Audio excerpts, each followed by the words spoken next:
because the talent behind two of our most beloved Baldur's Gate 3 companions are waiting to join you on stage. These two actors have particularly sneaky vampires and slightly pompous wizards down pat, but that's definitely not all they can do and have done. Dear Heroes Dutch Comic Con visitors, give it up for one half of your favorite Faerun Fellowship, Tim Downey and New Neighbor.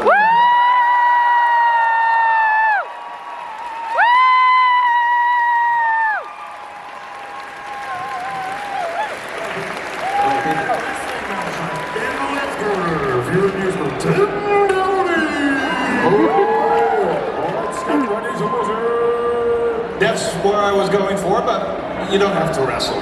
It's not mandatory. Yeah. Let's have a cuddle match. Let's do it. Do you actually agree with that description? Pompous for Gil? We thought it was a little rude. No, just slightly pompous. He knows what he likes, and he gets it. I didn't mean to be rude.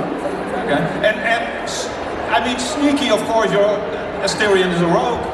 He's sneaky, but I prefer the term slick, darling. Slick. Slick, yes. Sneaky is so good. This is, of course, a Baldur's Gate 3 panel, and we'll be talking extensively about that epic game. But you're also in one of the few movies, Tim, that I consider to be perfect. Just perfect. And I was shocked to see it only has like a 7.7 on IMDb and a 7.3 on Metacritic, and it's ridiculous. But the less said about that, the better. I feel a little ambushed by it. I'm sorry, 7.7. Only 7.7. 500,000 reviews. That is 7.7. Yeah, I don't agree with that. But do you know? Have you got any idea what movie I'm talking about? Surely it's Paddington. Yes, Paddington. Yes. Has anyone here seen Paddington? I hope so. Yes, you did yourself a favor. Yeah. I'm looking forward to Paddington Fall: The Revenge. Where it really gets nasty. The shit gets really heavy. Paddington's there, he's at a bar, he's drunk. His career's in the past. No more marketing. And now he's just this grizzled Wolverine character. You come in for one last mission. That'd be great. That was perfect. I watched the shit out of it. That would be amazing. That would be amazing. Where are my Wellington boots? Get me a sandwich. Get this marmalade rubbish away from me. That's the old Paddington. How was it to be in a movie like that? Well, that was incredible. When I got that job, my Paddington duvet with Paddington curtains, I was like, oh my god, I've loved Paddington since I was 5. That's amazing. You just forgot about it. I just completely forgot about it. But I mean, that was an extraordinary thing to go and do. So we filmed in the cloud forest of Costa Rica, so all that opening sequence. No, that's yeah. Because I think the producer wanted to kind of go on holiday.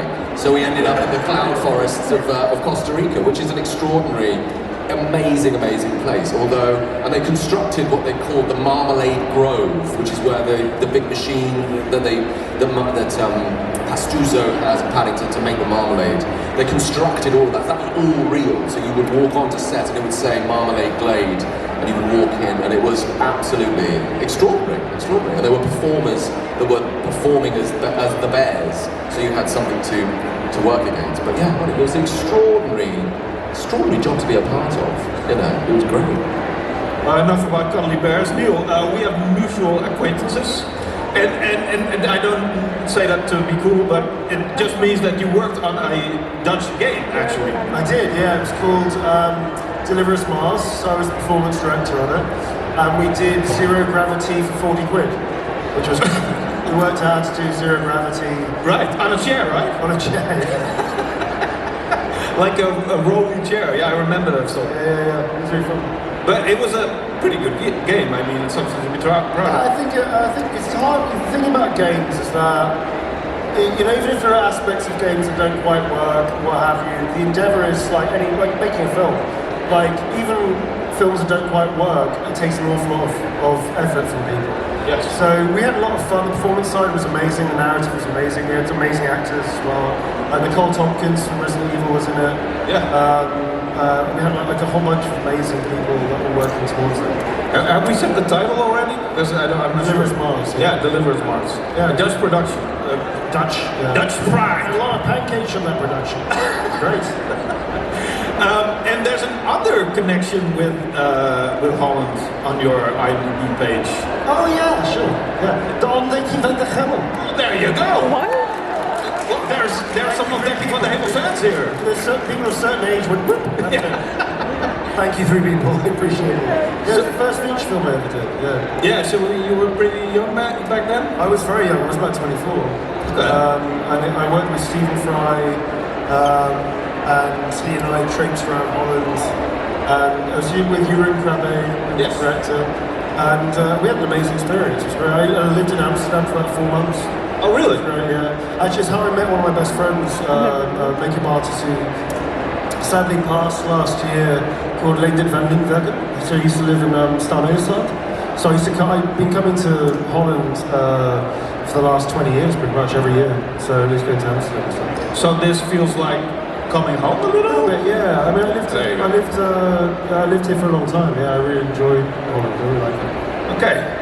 Now, everybody, I'm pretty sure you have some questions, so you can start lining up in front of the microphone right now while I do 1 or 2 more questions myself and see how long the line will be. I'm pretty sure there's more than 3.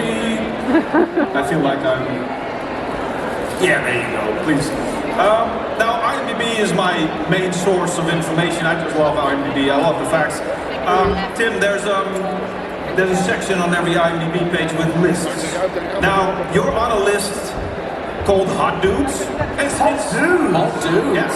Facing Parsons Crumpet. Goodness me, okay, continue. It's 9 years old, but okay, still. I'll take it, I'll take it. We have pictures. Just to be thought of is nice. Google it now. What do I do on this Hot Dudes page? Oh, I'm sorry. But that was not the list I wanted to talk about, actually. There's also... No, we're locked in. We're locked in. I'm finding this list.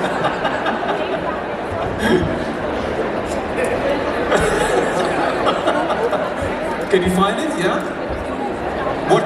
What company is he moving? Yeah. A list with a centerfold is very special.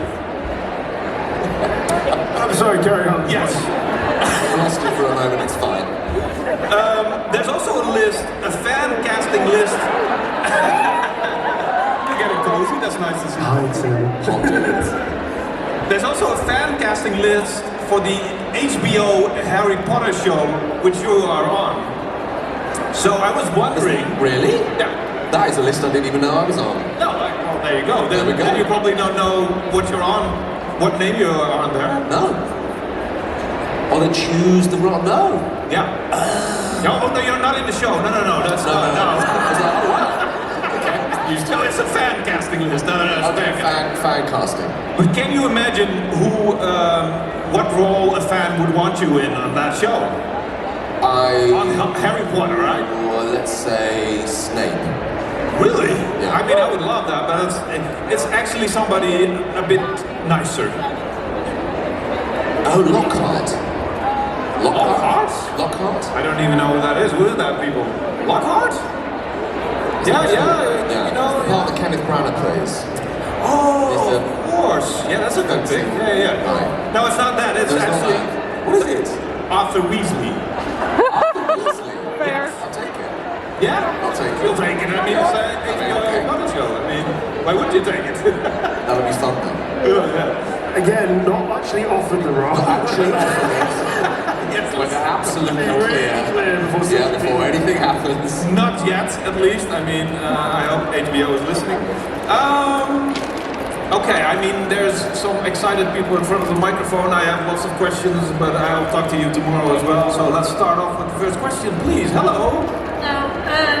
It's nice to see you both again. Hi, because what's we your met name? in March of May. Yeah, remind us your name though. Fleur. Fleur, that's what I met you a minute ago. Hi. Hi. My question is, what was your favorite memory of the production of Baldur's Gate?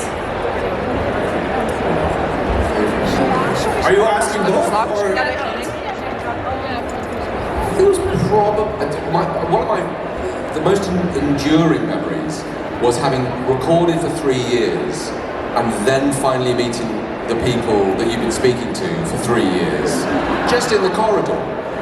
And you'd just be walking in the sort of black cat suit, which is not a good look at any time of the day, especially when a fire alarm goes off on one day and you have to go and stand in the street dressed like that and just morning like this. Whilst it's raining. Whilst it's raining in the middle of Croydon. But that was really lovely, to suddenly sort of bump into someone and, hi, who are you? Who are you? Oh, I'm a Starian. You're a Starian! That was rather lovely, and suddenly kind of putting faces and going, oh right, okay, yes, this all begins to make sense. That was rather lovely to discover. I think that's it. I think it was just the joy and the fun that we had together. And like Tim said, meeting everybody was great. But also, just the whole experience was just, even the hard days were fun. So, it's not one memory, it's many memories over 4.5 years of just being happy knowing that we were really on a wonderful project. And I think that was the thing, being present in the memories, you know what I mean? Like, when it was happening, I think a lot of us were aware how fun this was, as opposed to looking back, which often people do. Oh, that was a good time. We were actually quite aware of it whilst we were doing it. Do you know what I mean? So that was, I mean, yeah, like Tim said, that was the overriding. Yeah. So you're wearing a black catsuit, not a green? You didn't have to. I chose to wear. Yeah. He would come in as a cat suit with whiskers, and then have to change it. I mean, whatever gets you in the role. This is it. You know, I got out of the one. What am I going to wear today? I'll wear that. Clown shoes. Yeah, put the clown shoes on, drive in. Dangerous, but make it work. Dankjewel, Fleur. Thank you. Dankjewel. Hi there. Hi. This is my second time that I've actually met you guys. Hi, Hello. Remind us your name though, because there's too many names. Safe for one. Safe a lot. Safe a lot, John. It's me. I've actually asked you guys this question before, but I just... So why are you asking us again? Yes. You have an opportunity to ask anything else. No, I don't want that. Alright. It's mostly because I want to hear Tim say the line again. Oh, fair enough. Your favorite line from the entire game, both of you. Remember my answer. My answer was I don't have a favourite line. There's 50,000 lines of dialogue. Yeah. I remember you now. Yes, I don't have a favourite line. Over to Tim. Okay, well, I'll say it for you. Yeah. I was going to say something completely different. Where's the hamster? No. Stop licking the dog. I can't wait to meet you guys next week. So sweet. What are you doing? Birmingham. Oh, Birmingham. I thought it was like a friend. He's joining us for brunch. I can't wait to meet you next week. I will find you and track you down. We're doing brunch, I hear. This is mine now. We're doing brunch, I hear. Yes, that's right, we are. See you next week. That guy's kind of cool, actually. I like him quite a lot. Hello. Hello. Good morning. This is the second time I met Neil. Hi, again. All the acquaintances. Again, you have to remind me your name, so sorry. Jeffrey, and I asked what the Starian's voicemail was. His what was? His voicemail. His voicemail. Yeah. Sure. So my question is more towards Tim, but you can also answer. And I was just curious because we all know Gil's side quest is to get back to Mistra and all that stuff.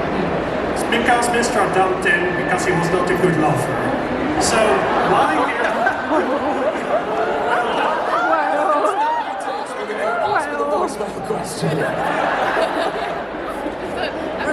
We've all seen hot guys on IMDb. You know what I'm saying? Majority of people would beg to differ, but carry on. So I'm just wondering, like, what is the great idea for Gil to flirt with my character when he tries to get back to Mistra? Like, what's the idea behind that? I'm going to answer this in the only way I know how, and that's to use Gelas Pintagas.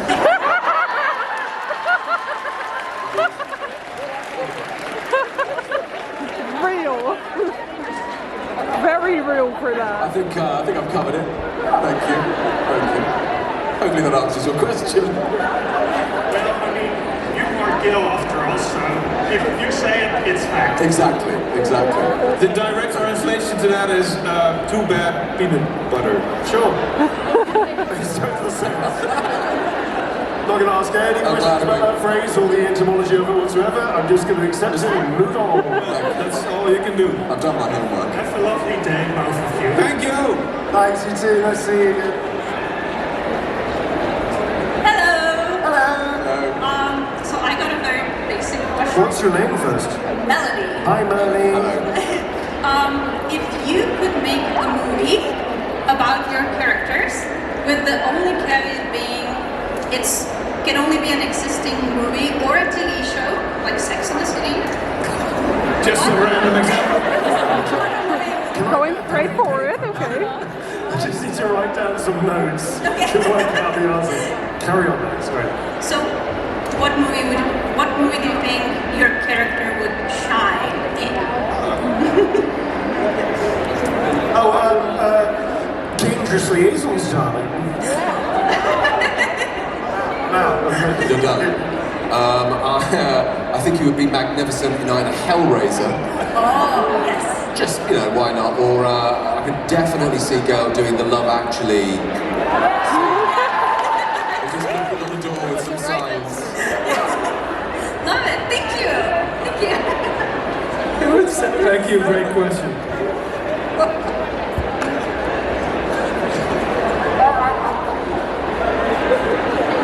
oh, sorry. I'm sorry. Carry on. It's alright, it's alright. Hi, my name is Salome. Hi, Salome. And I actually have a question for you, Neil, about D3, about Dungeons, Dragons and Dramas. Oh yeah, by the way, thank you, 3 people again.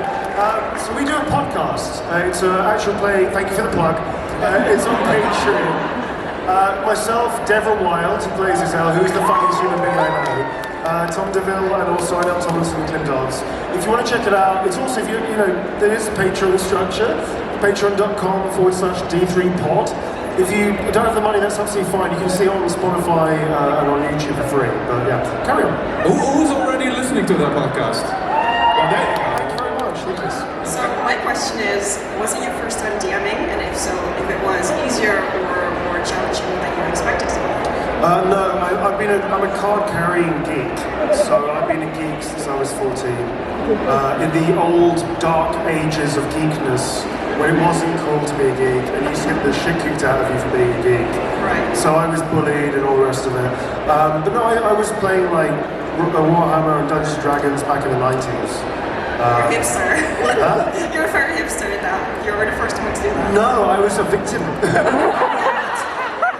I felt very much like a victim of circumstance. I was born in the wrong age.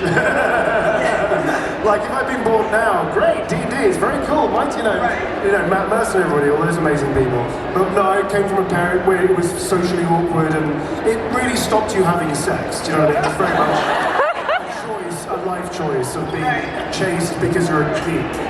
So, I've been DMing since I was a kid. I fell in love with DMing because I knew I wanted to be an actor by then.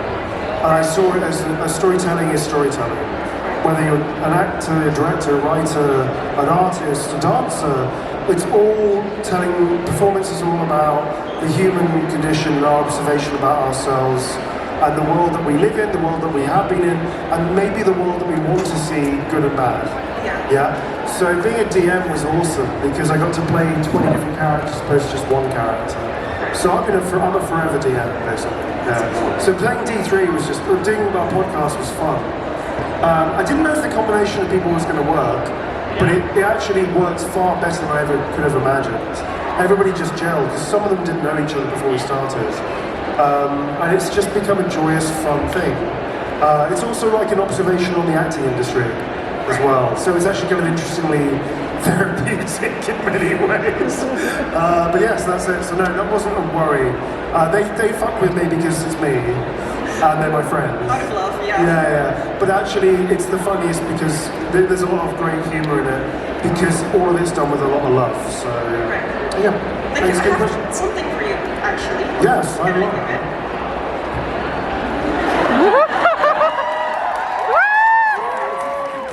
Like watching Shakira. How to do this? I will be doing this, whether people want it or not.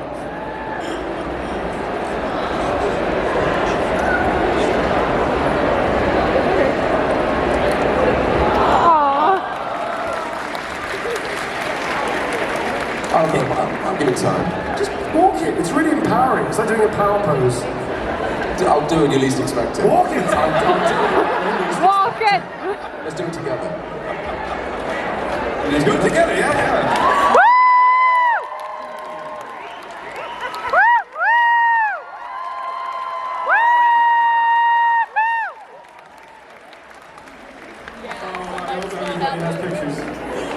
See, models stop to this thing. Yeah, they do it, don't they? It's like the It's hard in Converse. You really have to go down in Converse, though. That's the I'm wearing nice clothes. boring on the ground like a pony. Sorry, we are destroying your interview. I'm so sorry about that.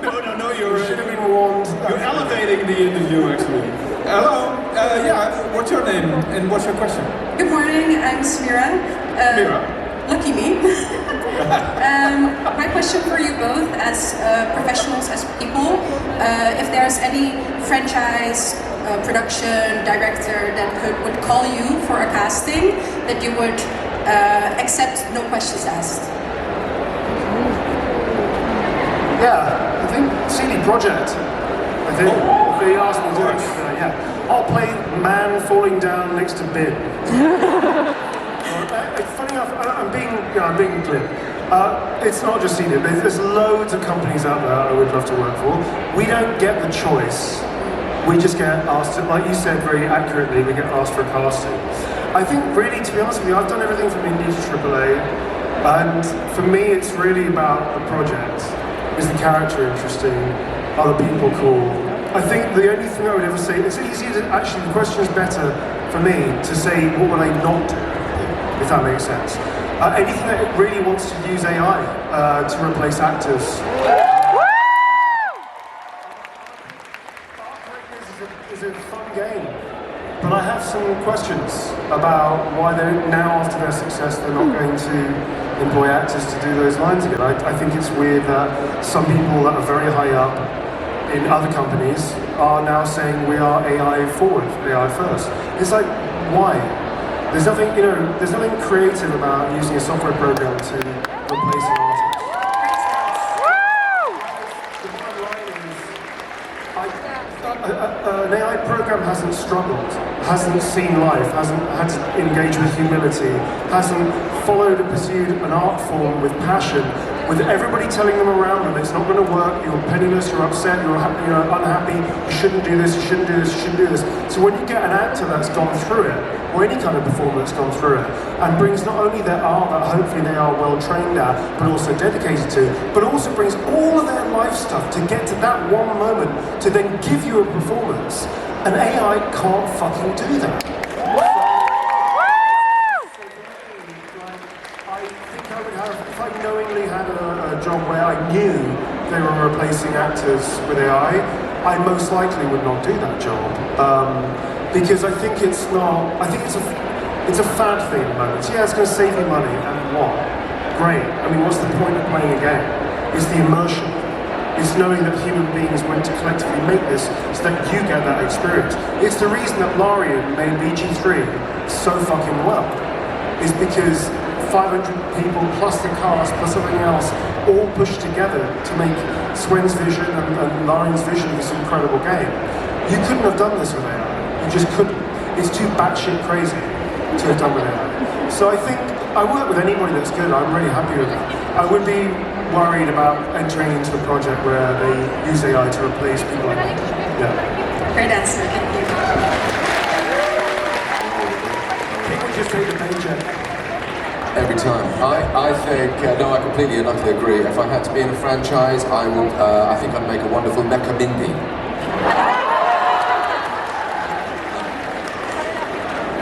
Mecha Mindy. Mega Mindy. Yeah. Yeah, it's a Belgian super heroine, right? There you go. I know. Thank you. You really delved into our culture, Oh, right? I've done a lot of research on this. You've immersed yourself. Oh yeah. Reconstruct. Hello. Hi, my name is Jax, meet him, and it's nice to see you guys again. Tim, I just saw. Hello, hello. Hi. So I have a question. This game inspired a lot of people and the community as well, but it also inspired a lot of change. So for me, I got the strength to come out as a transgender guy because of the game, and I'm really grateful for that.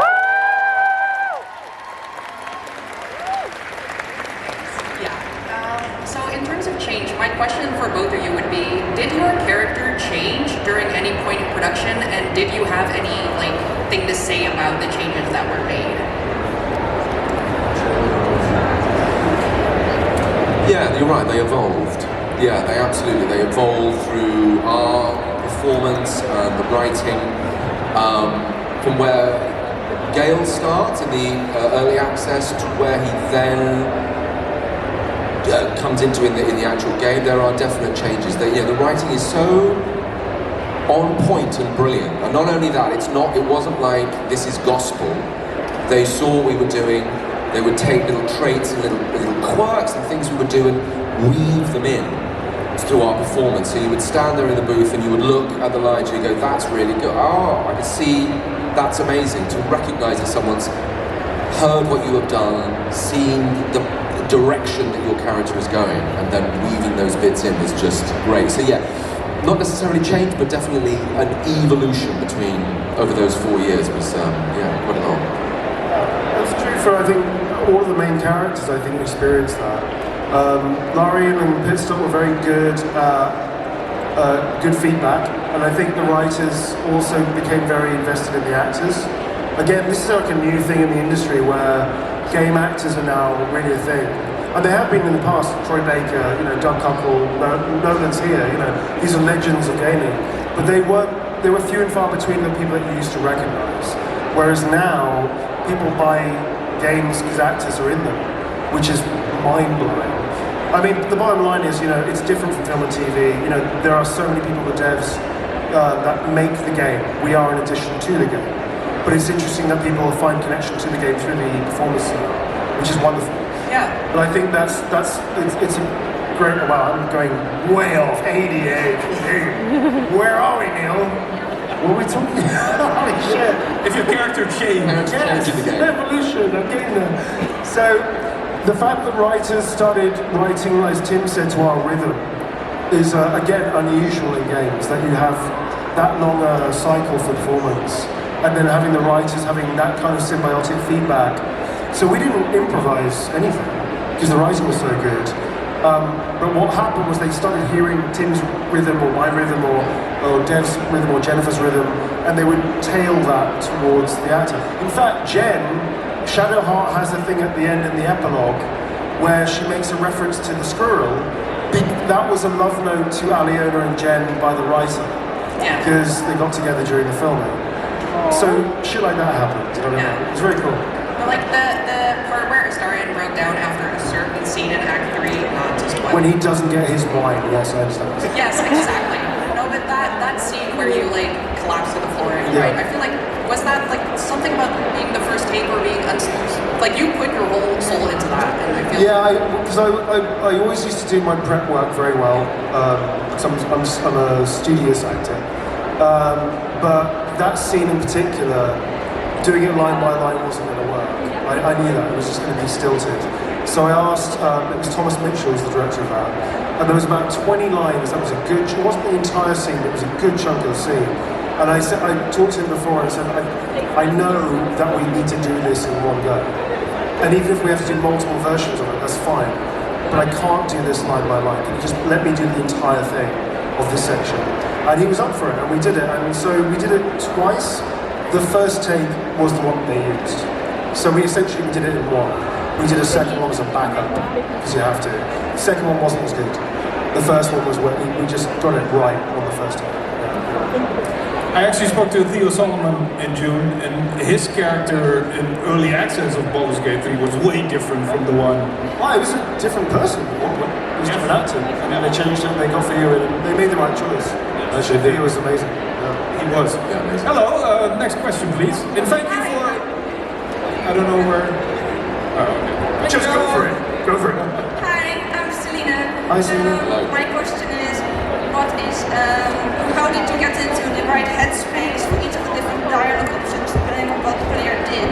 Because it isn't like, you had all those different endings and those different dialogue options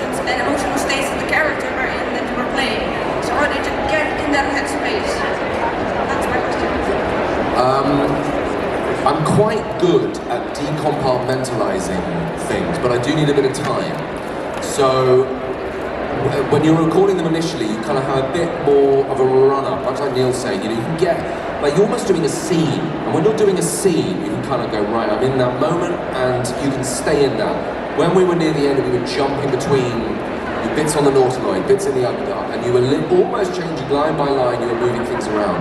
You just need, I use the analogy of being like a 5-year-old in your parents' garden, and you're like, you find a stone and that's a castle, and you find a stick and that's your wand or your sword, but you have to believe that, because that's where the magic happens, is the belief where you're kind of imbuing these objects with life. And basically I used that technique of a 5-year-old and put it into a very modern setting and going, right, I absolutely have to believe all of these things, because you're standing in a room with nothing in it. It's not like you have you don't have anything. It's all in the imagination and what you throw into it. It's a piece of theatre. It's a piece of theatre, and to make it believable, to make it good, to make it real, you absolutely have to believe it. But it takes a little bit of time for your head to, you can't just jump between, otherwise it becomes grey and it becomes a mess. So you need to take a little pause, find it, physicalize it, and like kind of feeling that, oh okay, where is he physically, and that gets you in. It's like the idea of wearing that character's shoes, is you just kind of physicalize, and then okay. We also had great directors that helped us with context, helped us flip, so that we could do this. Also on top of that, all of us knew our characters so well that all you had to do, as opposed to panic, worry about where am I, it was more like, I know the character, I know how they're going to react to this given circumstance. So that actually made it super easy to go, oh, I know exactly how he's going to react.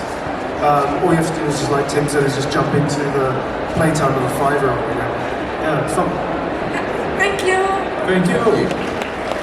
Nice questions. Sophisticated questions. Yes, I know. Very impressed you, Direct. Hello. Hey, Nice to see you again. Yeah, you too. My question is, how was it for you to see your character come to life with your movements, like the character model, doing your movements with your voice? How surreal is that? Like, as a non-actor, I cannot imagine what it's like. Have you ever heard yourself back on a voicemail? Yeah. Yeah. So I don't like watching myself back on live action. I fucking hate it. Because it sounds like the same reaction you have. I don't sound like that. So watching yourself back in animation is a bit easy. I don't like doing it so much because whether they like it or not. Do you know what I mean? It's not my business whether people like it. I just want to know that people engage with it. Do you understand? So watching it back is a weird experience because you're going to be hypercritical. You're going to be not really in the moment of what the piece is about. You're just going to be observing that as a professional going, okay, I made that choice. No, it didn't quite work out as whatever the thing is, right? So it's a little strange. It's way more fun watching Tim's performance for me because I get to see his work, etc., etc. It's a little surreal, yeah. Oh, you can see. Yeah, my friend's going to do the catwalk later, so I'm probably going to just stand here to make some pictures. Do you mind if I sit here and then I leave?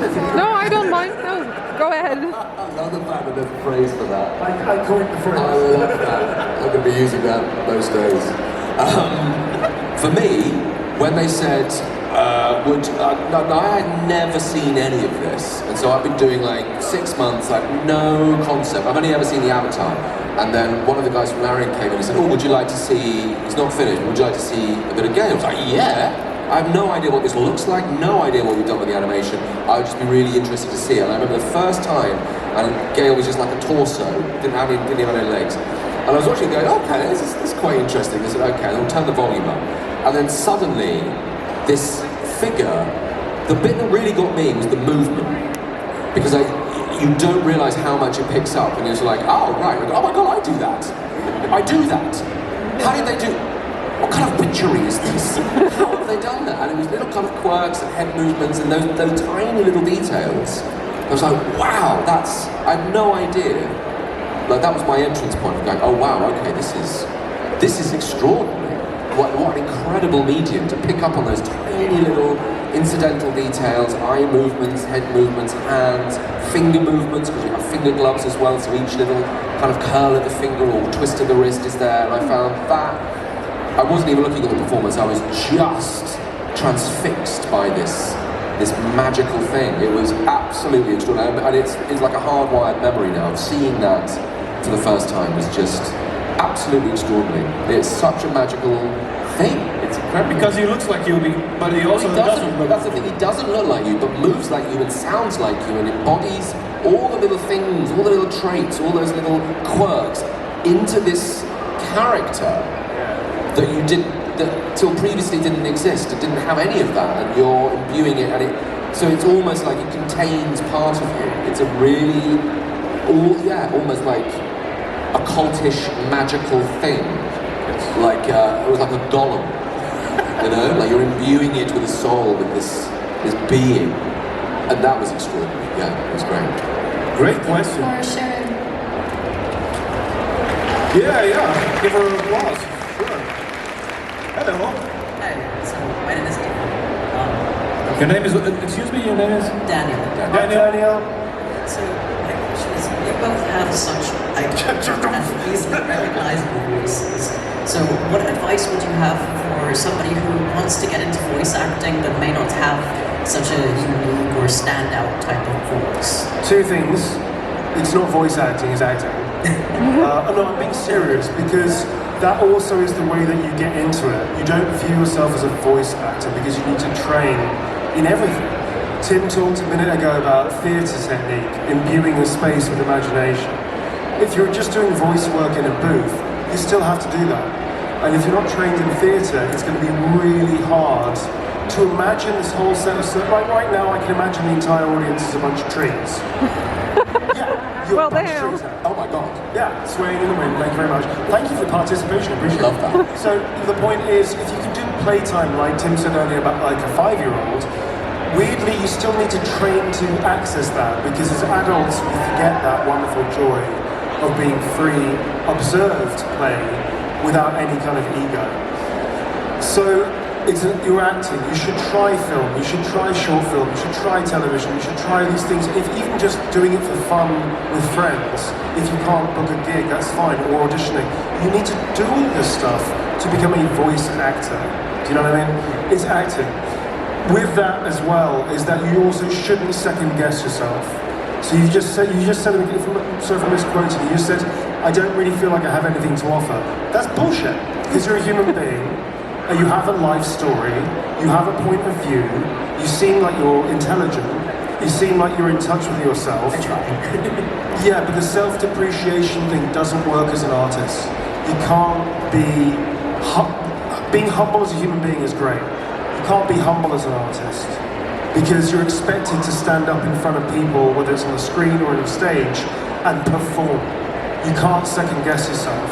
That's for, again, the audience will tell you whether they liked it or not. That's not up to you. But if you can't present it with the confidence that it takes to go, I'm here, I'm doing this story, I'm honouring this character's life, because right now they're more important than I am, then you're not going to be able to engage with the work. So learn to be an actor, get over the self-depreciation of you don't have anything to offer. Of course you have something to offer. It's not up to you whether it's good or not. You just have to do your work and trust that it will be interesting. Does that make sense? Yes. Yeah, inspirational.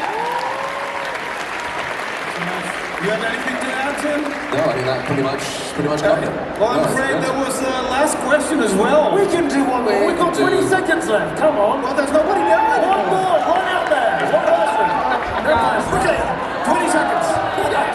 5 seconds. Last question. Hi. Hi, my name's Dowdy. My question for you guys was, people seem to agree that you have a lot in common with your characters, like owning a lot of books. And I was curious if there was anything you might disagree on with your character, something that you don't have in common with them. I hope there is. Yeah, right? The whole killing murder thing, yeah. I don't really go around like, being that flippant with people's lives, I think. So yeah, there's quite a lot of stuff that isn't the same. No, absolutely, I can't jump that high. Things like that, yeah. All right, great, quick question, thanks so much. Okay, you were a great crowd. Baldur's Gate 3 fans, as you said, are very sophisticated. much, Tim. Of course, their booth is right over there, and there's going to be some great stuff going on the stage later today, so please hang around. Give them a big round of applause.